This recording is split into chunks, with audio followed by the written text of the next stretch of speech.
is the month of Maying, when merry lads are playing. Fa la la la la la la, fa la la la la la la. Now is the month of Maying, when merry lads are playing. Fa la la la la la la, fa la la la la la la. Each with his bonny lass upon the greeny grass. La la la la la la la la la la. Each with his bonny lass upon the greeny grass. All right. All that said, we're going to then spend the rest of this week looking at three major themes. Okay? Liberalism as understood through the philosophies and understandings of human nature. Liberalism through collective security, collective benefit. And finally, liberalism, which comes the closest to defining and reining in the international system. Waltz's first level of analysis. Okay? There's three, usually four people that we look at. John Locke, Adam Smith, and when we want to, Joseph Schumpeter, and finally, Immanuel Kant. So these are your 4 people that you're going to have to know that are associated with liberalism. Locke, Smith, Schumpeter, and Kant. Okay? All right. Let's begin with the understandings of human nature by John Locke. Now I have to talk about it. As we talked about, mankind is, by definition and by nature, good. With that understanding, says Locke, there are a set of natural laws in the world that define the way in which humans interact with each other. These so-called natural rights and duties, which, as we talked in the previous slide, or 2 slides before, the natural rights of life, liberty, and property. Life, liberty, and property. In every society, in every civilization, Western or otherwise, monotheistic or polytheistic, all of these societies have some kind of moral code that promotes, in some way, shape, or form, these 3 things. Life, liberty, and property. All 3 of which are actively working to prohibit murder, slavery, and theft.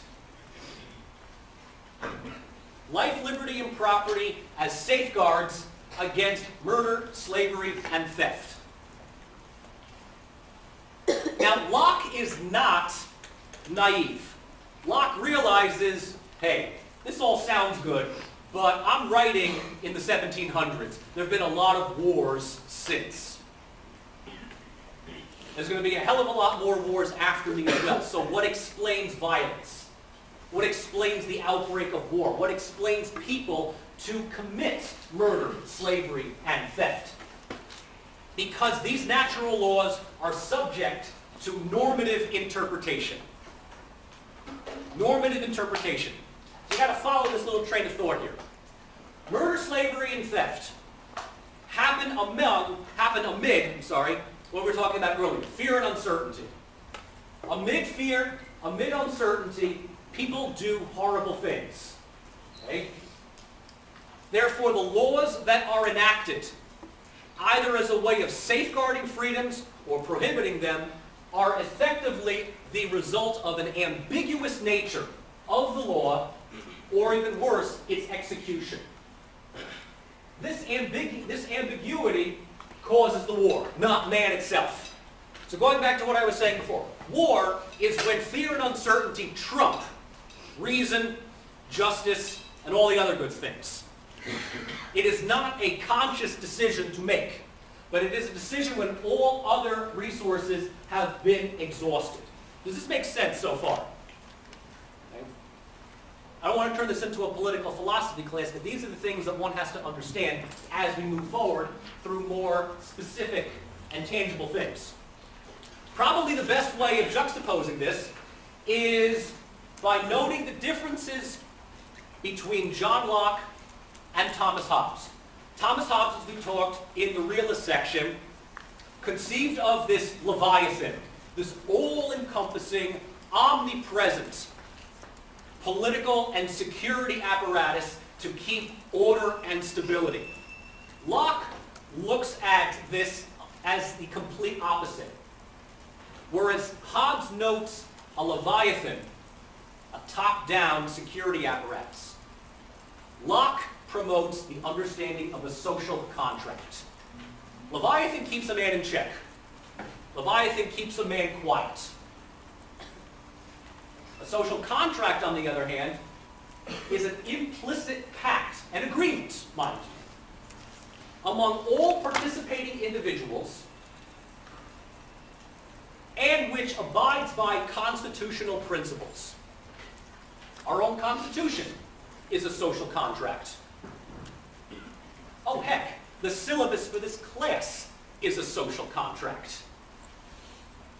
I, as the instructor, agree to abide by certain laws, certain rules. You, as a student, agree, at least in theory, to do the reading and do the assignments. A Constitution does the exact same thing. Constitution denotes what rights the citizens have, as well as the powers invested in government.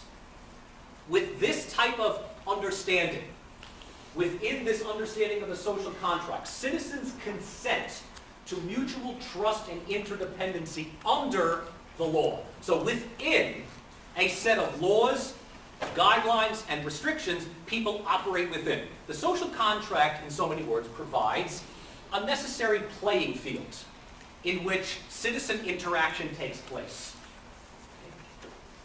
This is nothing new. But can this be applied to the international arena? This is something that is still a work in progress. Can there be an international social contract? What Locke and other philosophies say, in so many words, is yes, in theory. There is no international social contract today, unless you consider the Geneva Convention or the Accord on Human Rights to be the closest thing that we have. But there is no global constitution, right? We don't have a global anthem, we don't have a global flag, and we ain't going to get one anytime soon. But that does not mean that states do not abide by certain principles of human rights, civil liberties, and also just moral codes of conduct. It's generally understood in the world today that you just can't march a country, you can't march an army into another country because, well, you have nothing else better to do. And when that happens, the country that does so is resoundingly condemned. So for instance, back in 2003, the United States is pushing to intervene in Iraq. And, a good number of countries in the United Nations and elsewhere saying, you can't do that. America's like, of course we can. We have an army. We can do whatever we want. Yes, you could technically do that, but it's still wrong. It's still kind of, well, illegal. Because if you do it, well then everyone can do it. Let's be perfectly honest here. If you do it, just count to 10, and Russia's going to figure out a way of doing it as well. Or China, or any country with a larger army. So when we talk about an international social contract, we're still talking about a set of, what's the word I'm looking for? Conceptual laws. Conceptual laws, conceptual ideas that are not necessarily written down, but everybody kind of follows. Everybody at least understands. Right? With that said, how about the nature of war then? Well, as I already hinted at, wars in the liberalist mindset are divided into really two types. Wars for gain and wars of self-determination. Wars for gain are considered illegal, wrong, aggressive, barbaric. Of course, we're abiding by just universal principles of, hey, respect people's borders and stuff. But then there's this moral leeway that comes in. Somebody's talking about the rights of citizens the moral imperative to defend freedom and liberty. Look, it's great if you do it at home, but it's somewhat hypocritical if you hear someone calling for help over there and you're just waiting for someone else to, come to the rescue. So therefore, liberals make that leap of faith. And they say, okay, all right, you kind of got us in this moral paradox. This is the one time where it's okay to go to war. This is the one time where it's justified in going to war. If going to war on your side is to defend your own freedoms and liberties from someone trying to take that away, awesome. If you also go to war to help another country defend against a third country taking away their freedoms and liberties, that's okay too. Okay? As a matter of fact, wars of rebellion are just a natural part of man's spirit to be free. Wars of rebellion, and this is something that Wilson codified much to, I would think, his chagrin. But wars for self-determination effectively embody the very same principles that led the United States colonists to fight against the British. So who was the United States to deny the rights and self-determination of other countries, seeking the same degree of freedoms from absolute empires, from Russia, from Austria, from Germany, from the Ottoman Empire, and from others? Okay? In fact, states should support actively, morally, economically, heck, even militarily in some cases, wars for human rights and civil liberties. Because if wars are waged in the name of human rights and civil liberties, well, then they can't be wrong. Now, you're probably thinking right about now, there's a huge degree of interpretation that comes along with this. And at the same time, it also is the first time that we've looked at a theory that has, for all intents and purposes, said this is the one time where war is okay. It's green lighted. Which means, of course, and we'll get to this in the next few weeks, that wars waged for quote-unquote humanitarian purposes run a high risk of being abused. Right? Case in point, every time the United States likes to get itself involved in some foreign entanglement, it will always use some kind of rationale that we are liberating the country. Regime change is the, nice operative word here. Okay? We gave the Iraqis their freedom. Kind of, sort of, maybe, no. We wanted to give the Syrians their freedom. And that didn't happen. Thanks, Obama. Okay? We wanted to give the Libyans their freedom. And we kind of got lost along the way with that one. Okay? You kind of get the idea. Or better yet, the great examples, and the ones that worked, is basically World War I and World War II. Right? The United States comes in and liberates Europe from the Germans, whatever. Kind of like that one scene in Return of the King, the Rohirrim army shows up right at the very end, light behind them, that's us, D-Day, woo-hoo, take that, Germany, we know how to, the United States is very good at defeating German armies. So we're very good at doing that, okay? That was considered to be both World War I and World War II. Were considered to be wars of liberation. The Korean War was a war of liberation. The Vietnam War, at least initially, was a war of liberation. So if you looked at the South Vietnamese government, you would think a little bit otherwise. All right. So let's then move to cooperative security. And cooperative security. And this is where things probably get the most developed. Before I forget, I'm just going to hand out the ye old attendance sheets for today. Okay. Cooperative security can be divided even further into 4 subcategories. Transnationalism, integration, collective action, democratic peace theory. Now, it's a lot of material to just, absorb. But this stuff here probably explains best the way in which the modern world works. Okay? Let's then begin Transnationalism is a very overarching, generalized term that talks about the continued cooperation between two or more states.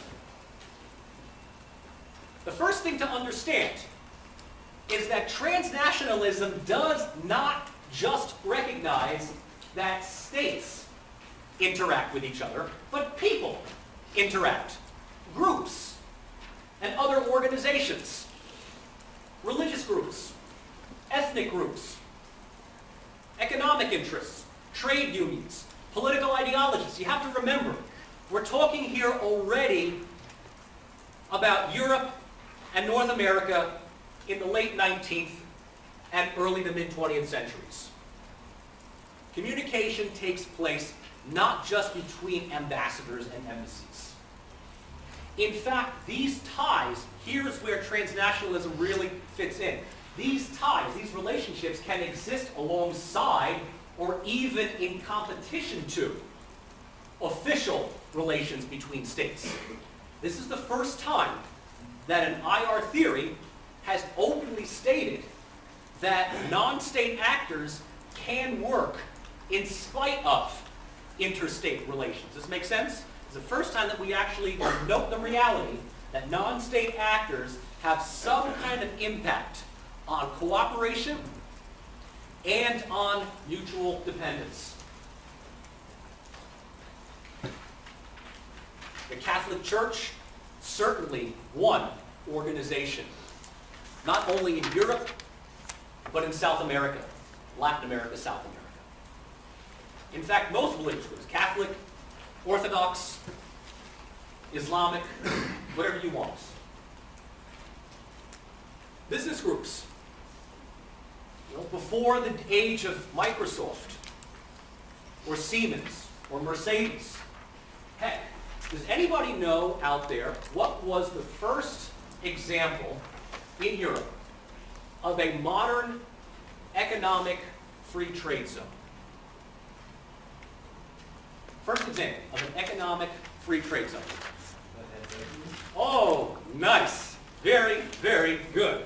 The Hanseatic League. And for the bonus round, when did the Hanseatic League exist, roughly? 1450 onward? Yes. Somewhere between the 1200s to the 1400s. All right?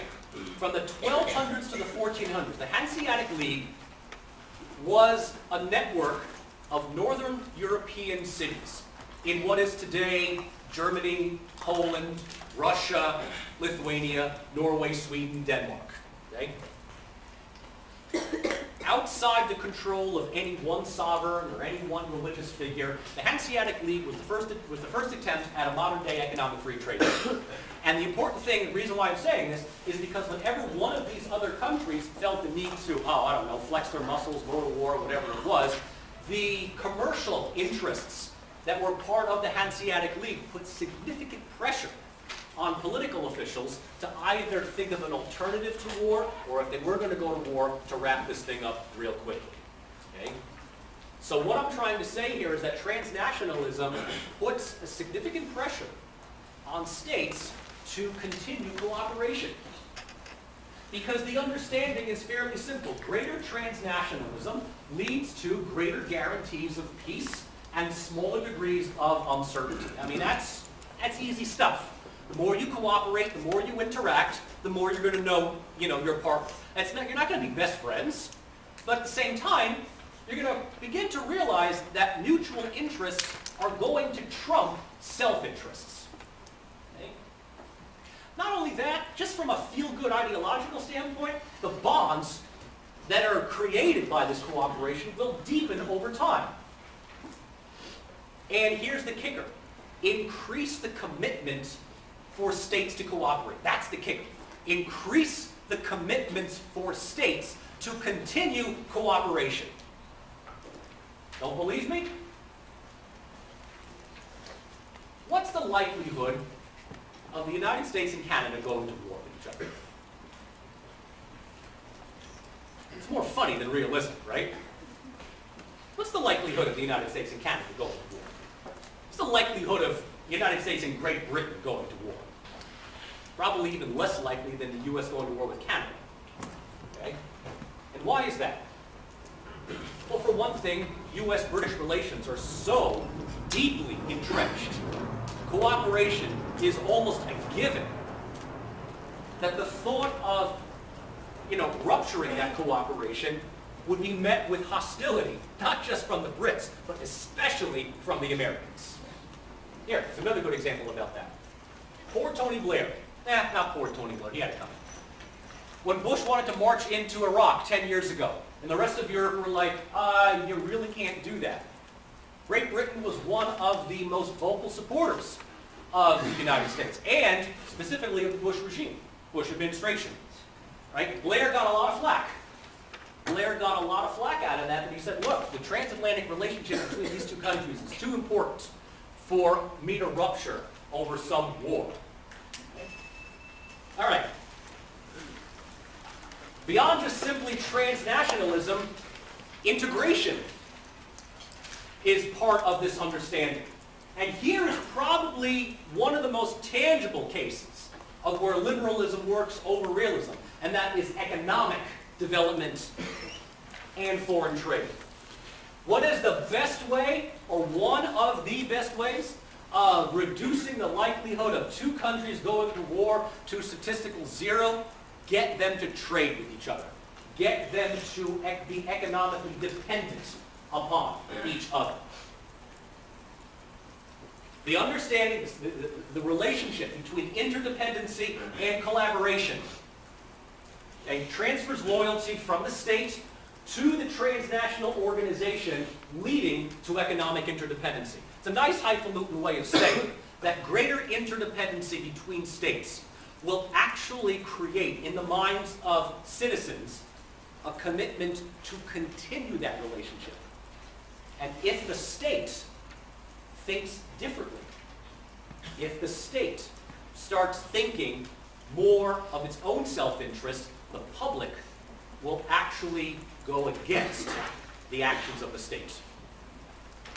And if it is a democracy, the leadership runs a very high risk of being booted out of power.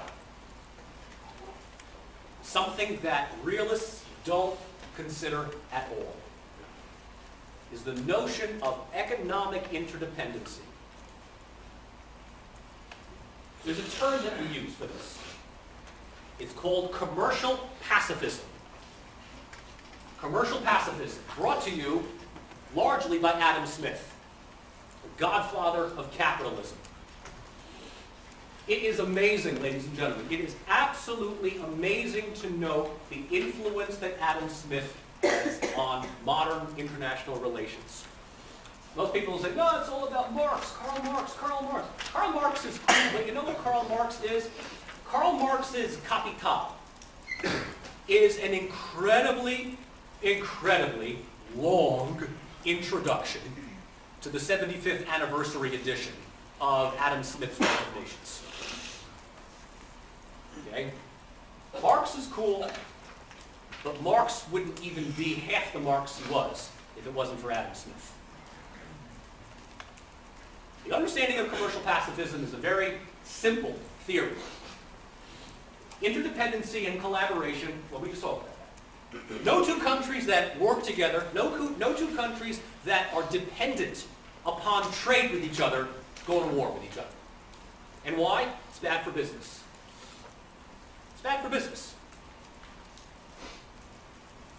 What is something that is far more likely to ensure trust and cooperation than a diplomatic agreement? Market economy. 100 years ago, we're in the middle of World War I. And a running joke is that, every 50 years or so, Germany invades France. It's just inevitable. Well, these things happen. What's the likelihood of Germany and France going to war today? I mean, the two are like Bert and Ernie at this point. Okay? They fought, and they fought, and they fought, and they actually found out that they love each other. It's the biggest bromance in Europe. Okay? Seriously. Germany and France, just skipping down the thing. Oh, yeah, all together, yeah, yeah, yeah. But again, all kidding aside, first of all, one of the greatest guarantees of peace between the Germans and the French right after the Second World War was the Schuman Plan, which we're going to talk about in a few weeks. But the Schuman Plan was one of the most far-reaching things I can think about. The Schuman Plan basically says that Germany and France will share in each other's coal and iron ore deposits. Germany's got a lot of coal in the west, France has got a lot of iron ore in the east, and guess what happens when you take iron and you heat it up to a certain temperature? What do you get, chemists? What happens? I heard it. Steel. Right? One of the primary backbones of the industrial economy, right? One of the primary things of skyscrapers, right? Steel. France has got this, Germany has got that. In the olden days, one invaded the other to get the other two. Hey, guess what? Wonder Twin powers activate. Boom! We've got cooperation. And guess what grows? What little organization, you may have heard of this organization, what organization has grown out of the Schuman Plan? The European Union. Very good. Germany doesn't need to invade France because it's already trading with France. And here's the other thing. If you invade a country that you're doing business with, last I checked, wars create lots of damage, right? What ends up happening if the country that you invade gets damaged? Your own economy suffers. It's bad for business. Is that the only one? Hey, here's one. Ever wonder why India and Pakistan only wage wars of words over cricket matches? Or at least among high school kids in Edison? Now I went there, I can say that. Okay? Oh, it was ridiculous. 11th grade, 12th grade, whatever. I was in gym class. The Indian kids and the Pakistani kids were playing basketball with each other. I was like, whoever wins, we take Kashmir. Fuck you. Are they ever going to go to war with each other? Of course not. Because Pakistan and India are huge trading partners. Yeah, they constantly troll each other on the internet. And when it comes time for cricket, forget it. Okay? But other than that, are they going to go to war? No. It's bad for business. It's bad for both economies. Okay? Capitalism is probably one of the best examples of a global development. This is where Schumpeter comes in. Just a little shout out to Schumpeter. Okay? Schumpeter is basically trying to argue that capitalism is not imperialism. Imperialism is I come, I take your stuff, and I just kind of dominate. Capitalism is sort of like this. Okay, your country grows lettuce. Your country grows carrots. Your country grows cauliflower. Your country grows radishes. Your country grows celery. Your country grows, potatoes or whatever it is, right? Now, in the olden days, I'd invade all of you, and I would control the agricultural markets. In the capitalist environment, here's what I do. I got the business savvy. You grow all of your stuff. You send it to me. You know what we're going to create? Transatlantic salad. And we're going to sell it to everybody else. You're all going to pick and grow your own stuff. You're going to keep 80% of the profits. I'm going to take a 20% cut because I'm coordinating all this shit. And we're all going to be happy. Okay? That's capitalism, at least in the Schumpeterian format. Okay? U.S. trades with Canada and Mexico, doesn't invade. I mean, look, statistically speaking, if we wanted to, could we invade and take over Mexico? We could. Yeah. I mean, I think it's fairly certain. Who knows? Okay? Some people are saying we better invade them before they invade us. I spent way too much time involved in that Republican debate last week or so. Could we invade Canada? Oh, hell, the Canadians would probably apologize as we were oh, we're sorry, we're such a big country, eh? But why?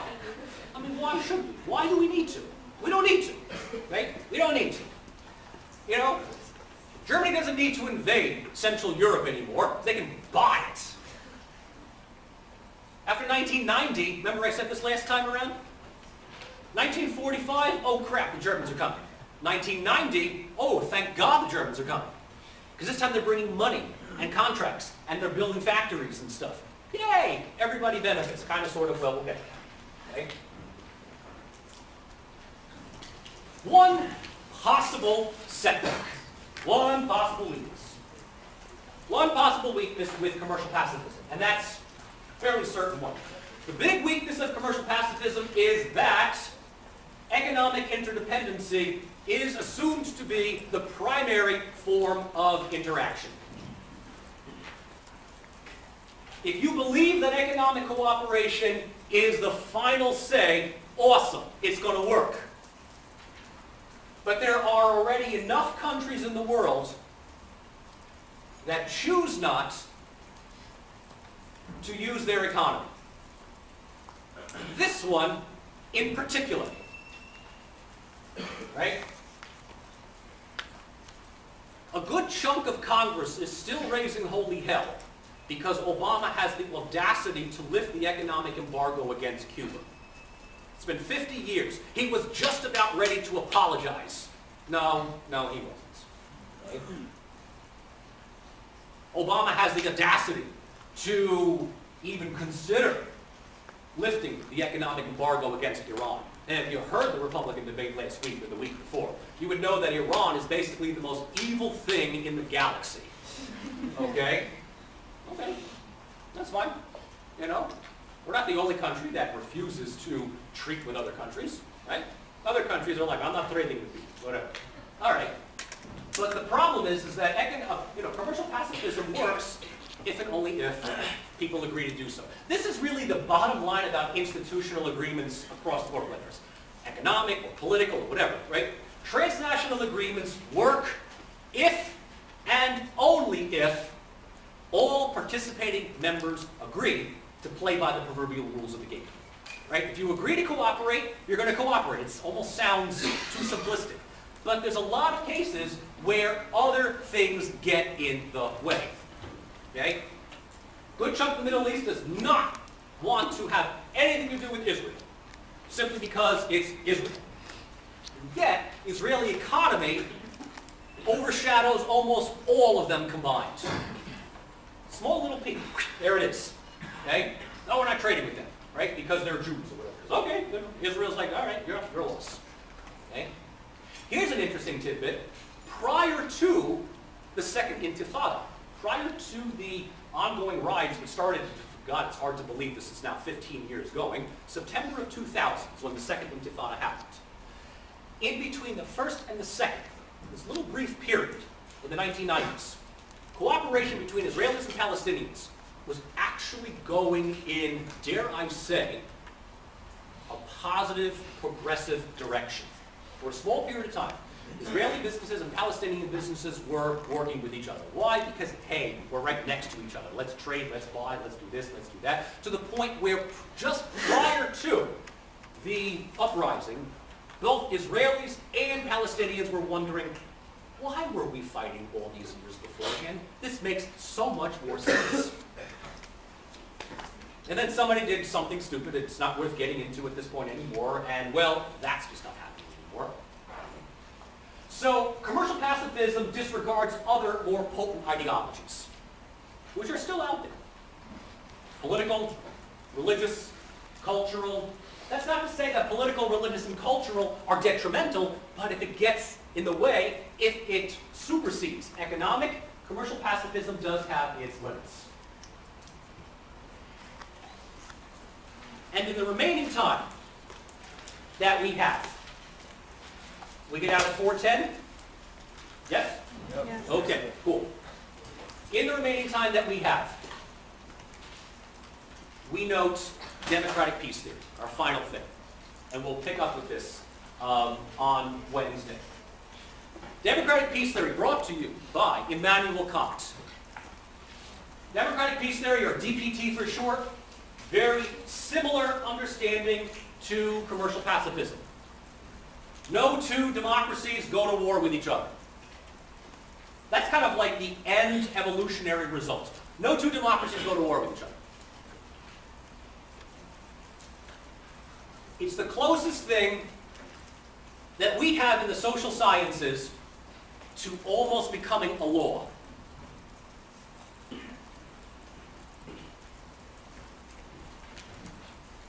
If you think about it, over the past 200 to 300 years, there's only two possible outliers.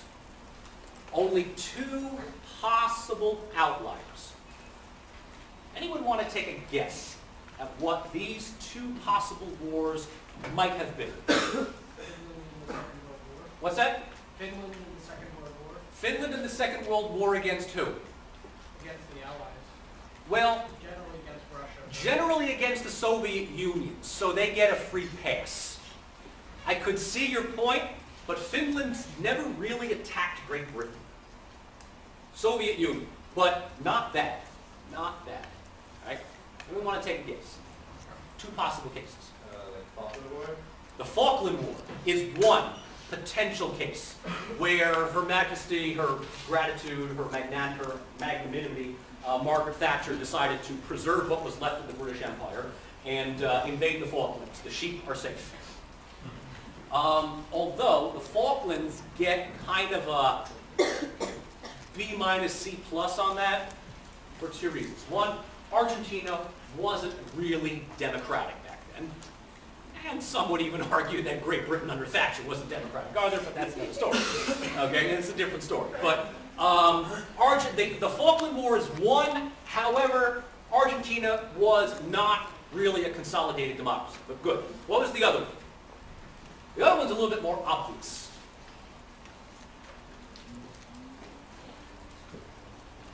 That was the more obscure one. That was good. What's the other one?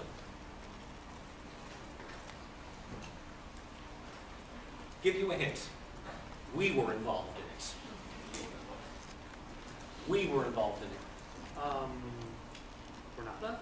Huh? Grenada? Grenada? Nope. The Revolutionary War? Nope. Panama? Nope. You're close. The War of 1812. The War of 1812. And again, the outlier here was the United States was probably not the most democratic at the point either. Largely because of the fact that we still had this one institution that kind of flies in the face of democracy. Slavery. Okay? Then again, Great Britain also, but whatever. But these are kind of, this is nitpicking. But if you think about almost every other case, when a country goes democratic, they don't go to war with other democracies. Not just because of economic reasons, also because of ideological reasons. Now, I'm going to kind of guess. Go ahead. What about this intervention around the Cold War where we democratically elected leaders and installed their government? Two things. One, I wouldn't necessarily say that was a war, as it was just simply a regime change. They didn't even know what hit them until after we kind of did that. And number two, here's where things get a little dodgy. A lot of those governments that were overthrown, you could say, were far more democratic than what we put in their place. But according to the United States, it was considered to be some form of communist authoritarian. Just look at that, okay? The understanding, and I'll leave you with this, and we'll pick up with this on Wednesday. Democratic peace theory may be the greatest argument for how peace, perpetual peace, can be achieved. But the road to perpetual peace follows the understanding that as more states become democracy, the less likelihood war grows. Cool, not bad. How do countries become democracies? We can sit around and wait, and wait, and wait, and wait, and wait, and wait, and wait, and wait. Or we can kind of speed things up a little bit. Which means that sometimes the road to peace is oftentimes riddled with war after war after war. Okay? It's a nice place to stop. We'll finish up with democratic peace theory on Wednesday, and we'll see where we go with that. Thanks for